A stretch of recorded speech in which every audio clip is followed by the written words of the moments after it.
Pour commencer, est-ce que vous pensez qu'il y a une mode en ce moment zombie? Ah oui, complètement. Je développe? Oui. Ok. Ouais, il y a une vraie mode zombie, mais qui est quand même là depuis, je dirais, déjà 15 ans.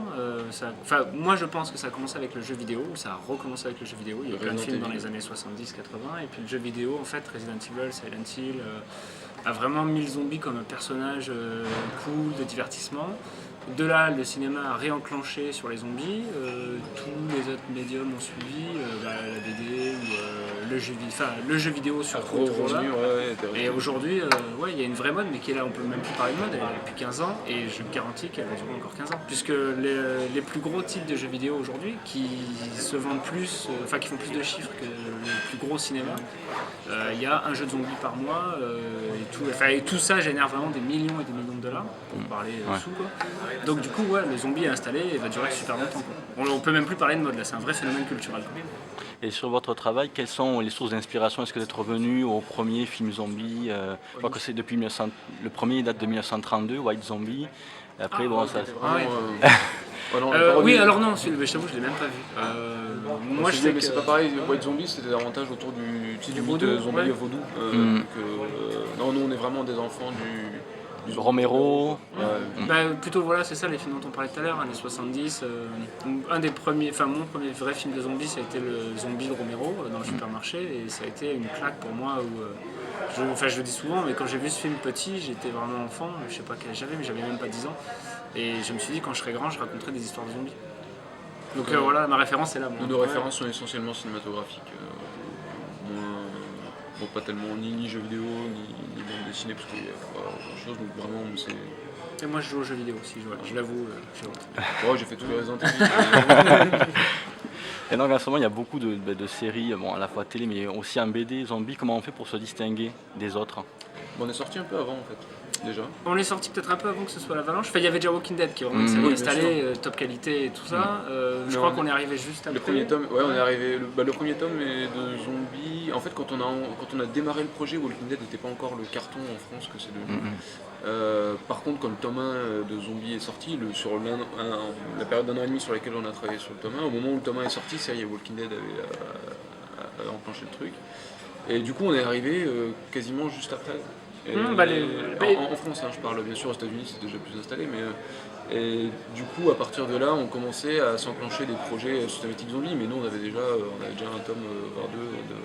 Ouais, et puis je crois que pour que ça marche, il faut. Et puis surtout, je pense qu'on avait une bonne histoire. Faut faire des bons titres, faut mettre de l'amour dedans, de l'amour. Si on surfe sur une mode, je comprends les éditeurs qui multiplient les titres de zombies. Je dis ça, mais je crois que c'est même pas vrai. Il y a quelques titres de zombies. Si les auteurs aiment ce qu'ils font, aiment les zombies, ils veulent raconter des bonnes histoires, un bon album, ils trouvent toujours son chemin. Donc, plus que des questions de marketing, je pense que c'est davantage l'envie qu'on avait tous les deux de se continuer un genre de projet. Et puis, mais c'est vrai qu'au début, on nous disait vous réagissez à une mode alors qu'on s'en foutait. Moi, des histoires de zombies, je voulais en faire depuis des années, Sofiane aussi. Moi, je suis arrivé avec un carton à dessin à Angoulême pour présenter mon boulot avec une histoire de zombies, avec plein de planches de mecs en décomposition et tout ça, donc j'étais déjà dedans, et à l'époque je connaissais même pas Walking Dead, j'avais entendu parler à l'époque, donc c'était vraiment pas en réaction pour rien à voir avec une mode, c'était vraiment une vraie envie de passionnés du genre, qui avait envie de combler un peu On est des amoureux de la nécrose, c'est ça.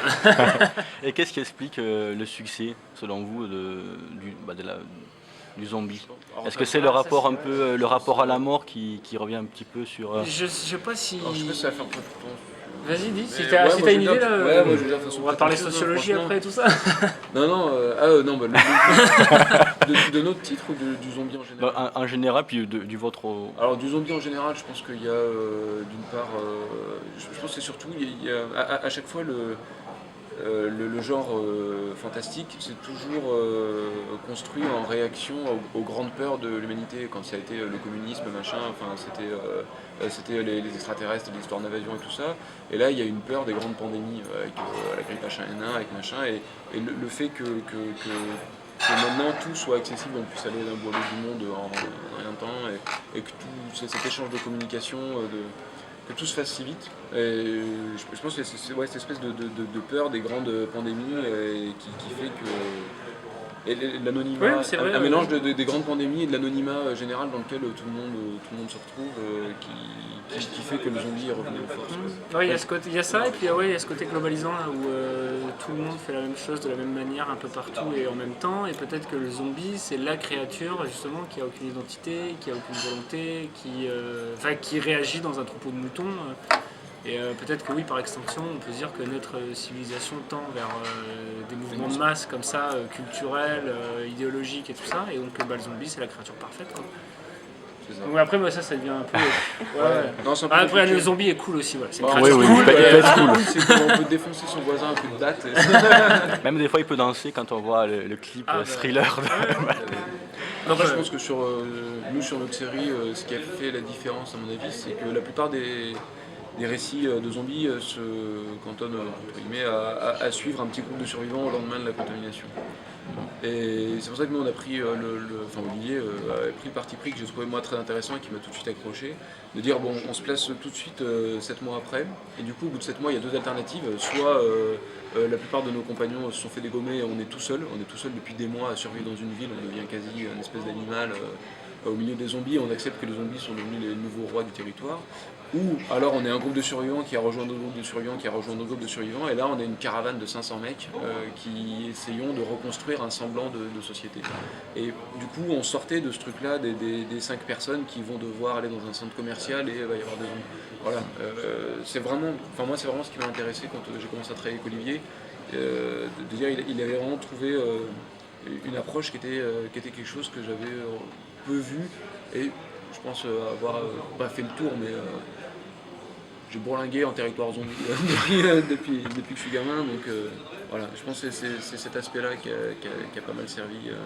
Qui a pas mal servi la série. Qui a fait qu'en tout cas, oui, les gens nous ont suivis, se sont dit voilà, on révolutionne pas de genre et tout ça, mais comme on l'aime. Ça apporte une réflexion en plus. Voilà, on essaye de travailler. En fait, c'est difficile de raconter des vraies bonnes histoires de zombies puisque tout a déjà été fait, c'est très dur d'innover, donc il faut travailler avec la matière qui existe déjà et arriver à en extraire de nouvelles idées, de chercher à raconter des choses différentes, ou alors les mêmes choses, mais d'une façon différente. Okay, et arriver à surprendre toujours. Et donc pour l'instant, on y arrive et tout ça, donc les gens nous suivent. On croise les doigts, donc ça continue. Peut-être un petit mot juste sur la marche zombie. Comment ça s'est décidé de faire ça, comment vous avez été appelé? Alors moi, aujourd'hui je suis arrivé en retard. Donc, je ne suis pas responsable de tout ce qui va se passer après et je ne suis pas au courant. Bon, moi j'ai juste reçu un mail de la chargée de communication. On m'a dit voilà, que l'idée avait été pour ce premier salon Delcourt Soleil de l'articuler autour d'une thématique zombie, parce que d'une part la série zombie chez Soleil, la série qu'on tient marche plutôt bien, et Delcourt est aussi l'éditeur en France de Walking Dead. Donc je pense que c'était l'occasion de réunir les fans de la série, de créer un événement sympa autour duquel les gens ont envie de se retrouver. Et voilà, c'est un peu Zombie Walk, une marche zombie comme on disait tout à l'heure, c'est pas, c'est plus une espèce de cosplay géant de carnaval sympa avec on se déguise en zombie, on marche dans la rue, c'est vraiment un pur événement divertissement. Voilà, c'est vraiment... Ah bah oui, c'est ça. Enfin, c'est l'occasion, les gens qui aiment le cinéma de zombies, la vidéo de zombies ou les jeux vidéo, ils se réunissent, ils parlent de leur goût. Des échanges, j'ai aimé le dernier Romero, moi j'ai aimé... Et c'est vraiment un phénomène de fans de zombies ou il y a aussi des lecteurs autres? Je pense que c'est plus large. Il y a des gens qui aiment le cinéma ou qui aiment le jeu vidéo, qui aiment se déguiser tout simplement. Enfin, et puis je pense que c'est le plaisir, c'est ça, de se déguiser, de crapahuter, rencontrer des mecs qui ont le même genre de passion, le même genre de... Le mythique de la putréfaction, ça doit être ça. Et puis voir sa gueule en cave, quoi. Il y a des gens qui... C'est cool. Ouais, c'est cool.